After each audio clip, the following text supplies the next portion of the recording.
But I had to split this open the top to get that sensor out, but I can hack it to get it back on till I get my new set.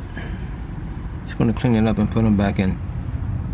Put a different type of bolt in there.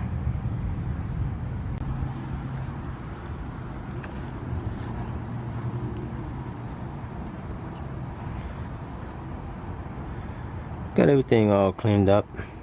That's looking good in the rear. The front was really black and gooped up, but the rear looks clean. I sprayed some cleanser up in there,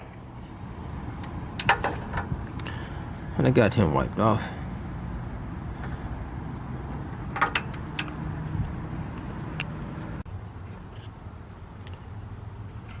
But this is what I've got for the rear.